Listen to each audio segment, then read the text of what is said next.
What actually is consciousness? And this was a download that I got after watching something, then meditating on it and figuring out that this is what I believe consciousness to be.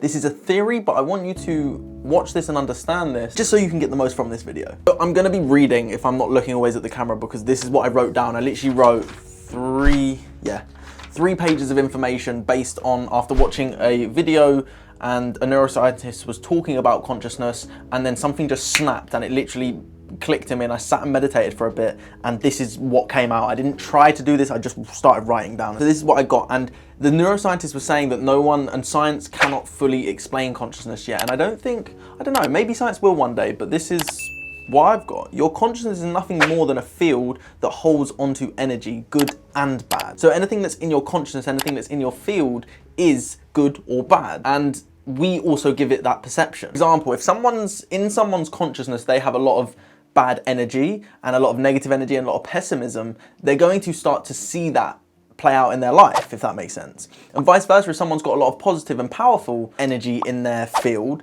they're going to see great things happen. For example, someone who, and I know people who have refused to accept or acknowledge any of the stuff going on with everything that's going on in the world right now. I'm not going to say it for, you know, monetization reasons, all that kind of BS. They just stay clear of it and they get around everything without hassle, without struggle, with no issues. So then that made me think, well, how and why? And for me, that's going to be down to what they accept in their field of energy, in their consciousness. So then I thought the consciousness surely can only have a certain amount of space.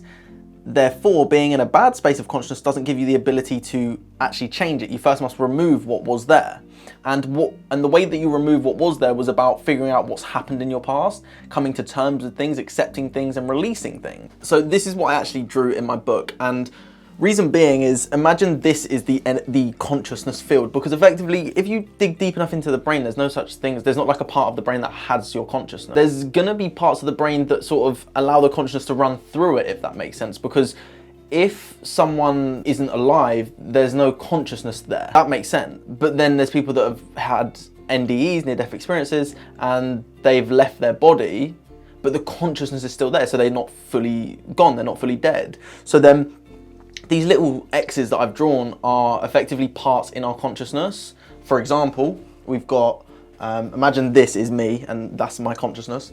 You've got memory and experience as one of these X's. You've got language, you've got self-image, you've got morals and values. That's just like some basic ones. There's obviously a lot more to it than that, but let's just go with those basic ones just so we don't overload ourselves right now. But in this consciousness field, you've got you as a person, you've got you as a being, you as an energy, and this is going to be based on memory and past experience. So I'm going to ask a few questions in this video as well, mainly because I don't have all the answers to it, and if you've got some answers, let me know. I'd love to hear it, but this is sort of what came to me. So does that mean that when you forget and change your perspective, it has left the energy field? In my opinion, I would say no. So then I'm kind of contradicting myself and backtracking a bit and saying, yes, our consciousness has a certain amount of memory, let's go with, like imagine it like a phone. Like this phone has, I think, 128 gigabytes. Imagine it like that. This phone has 128 gigabytes. Our consciousness has a terabyte of data, of energy, let's say. But obviously it's a lot more than that. So then how many X's of data can our consciousness hold on to at one time? And then again, what came to me was, it's going to be arranged into three categories based on the three dimensions, the third dimension: past, present and future. In the third dimension, we're always in the present, so past has been a thing, what has, present is what is, and then future is what will or what can be. So in the past, this will always be here. What's happened in the past is always going to be there, it's always going to stay there, but you can change your perception, therefore changing the charge in the energy field, if that makes sense. Because the charge in the energy field, let's say something happens to someone, they get hit by a car. Someone may see that as a negative experience in their life, whereas someone else may see that as, yes, I got hit by this car, but I wasn't so severely injured that it stopped me from going into another accident where I did look left and right and I didn't get hit by a car that was going even faster. So the perception, the event is still the same, but the perception on the event is completely different. And then that's how the charge in the field changes, because like I said, someone could punch me in the face and I could see that as a very negative experience, or I could see that as it's encouraging me to move away from certain situations. Like when I used to take loads of drugs, the reason I took so many at one point, I think, was a blessing, because it made me want to stop. So it was like, was me taking loads of drugs actually a bad thing? And it's no, it actually ironically saved me because I took so many that it made me want to stop. And you can do this with people if they want to stop smoking. Literally make them smoke 200 cigarettes in one sitting. They will hate smoking after that because it's just too much. The body doesn't like that. So then we can go to what's currently happening now. This can be changed by your actions. So obviously the past can only be changed by perception and by thought and how you look at something. So when you change the way you look at things, the things you look at change, the quote from Wayne Dyer. Whereas your current reality in the present can only be changed by the actions today, but you must first change your perspective of the past. And then we go to the future. This is by using your imagination to create something new. So you listen to anyone that's very successful and they all had a vision for something. They couldn't actually see it in reality, but they had a vision for it. Take the Wright brothers, for example. I wrote about it in my book, Kintsugi for the Mind, so get yourself a copy if you haven't got a copy. And the Wright brothers basically created the first flying machine. And I heard a story the other day about them. There was someone before them who had more money, but he just didn't have a big enough reason why he wanted to create the plane. It was just because he wanted more money. Whereas the Wright brothers wanted to revolutionize something. And they had a vision for a flying machine in their mind, and it eventually came. They wouldn't have been able to create it if they didn't have a vision for it, just like a house. First, a house must be thought about in here, drawn out, put into blueprints, then can be built. You don't start building it, then draw the blueprints. Like, you have to start with a logical step. So then I've tried to go very scientific with this, and let's face it, let's see where it takes us. Does then consciousness equal energy? Does C equal E? I'm going a bit Albert Einstein, E equals MC squared kind of thing. C equals E. Is that true? I don't know, potentially. Because if energy is consciousness, how we move through life, what we consume is part of our consciousness. Will that understanding itself change our consciousness as it will become another X in our field of energy? Because we changed it, we've changed our perception. Like, for example, we've changed that X to a Y now, if that makes sense. Now, it's always going to be an X, and let's just use it that way. But we've changed the way we look at the X. Maybe it was a red X before, now it's a green X. And let's use that. All the negative X is red, and all the positive X is green. We can change all those negative X's to a green X, to a positive X. It just takes understanding and going through it. And that's why I do the work that I do, because I help people. My goal is to really just shift your perspective on something that's happened. Because I can't stop negative things from happening from now on, and I can't change what has happened, but I can help you change your perspective on it. Just like how everything that's happened in my past, I've changed my perspective on it, and everything that I've been through was a blessing.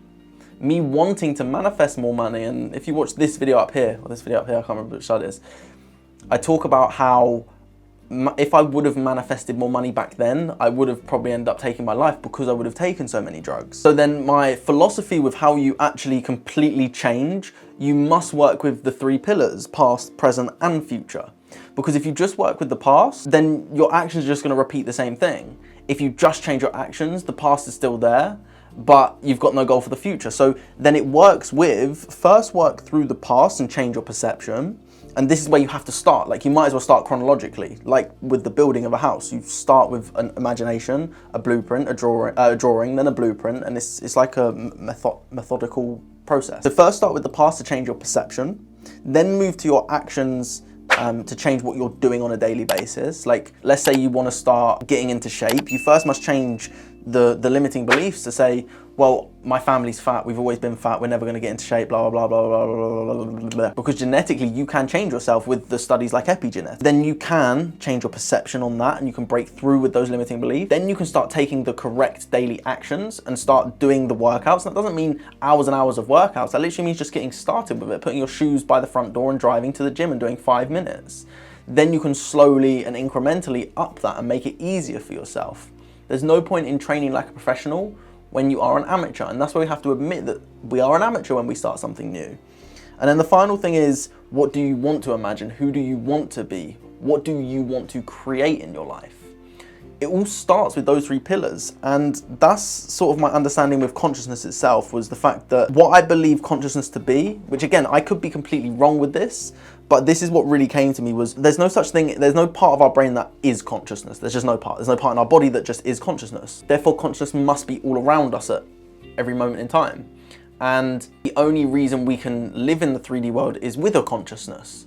So we all have one, and who we are today is based on what has happened to our past consciousness. But if we change our energy towards our past, if we change our energy towards our present, and we change our energy towards our future, our whole external will change. Therefore, we change our internal consciousness first, which has a knock-on effect to the external world, giving us more positive charges. So that's what I really got, was the fact that consciousness is just energy, and we all have it. We all have the ability to focus our energy. Like when you get cut, you cut your arm, or give us an example with my tattoo. When I got my tattoo, it's basically an open wound, which then scabs over, healing itself. And because it hurt, my energy is focused on it, and my body's doing what it needs to do. I don't need to try and heal it. I don't need to sit there and focus going, heal, heal, heal. It just heals itself. But we get in the way of ourselves when we've been through difficult things in the past. Just like I've been through difficult things. Loads of people have been through difficult things. If we can change our perception on that, and change our energy towards it, to our present and to our future, then surely everything around us will change. Not even surely, it just will. I've done it with myself. Like, I'm actually living proof of it, and I've watched it with many of my clients that they are living proof of when you change your perception on the past, you change your actions, and you have a vision for your future, everything changes. Your consciousness is energy. That's my philosophy with it. And I'd love to be proven wrong. If it's wrong, it's wrong. And science is wrong at times. Science is very wrong at times. That's why the new sciences are coming out to disprove what was believed to be. So let's question more. Let's ask more questions. Let's find out more answers. And if we ask more questions, we will find more answers. But if we think that we're always right and there's no other way, then that's naivety. So I hope you enjoyed this video, and subscribe.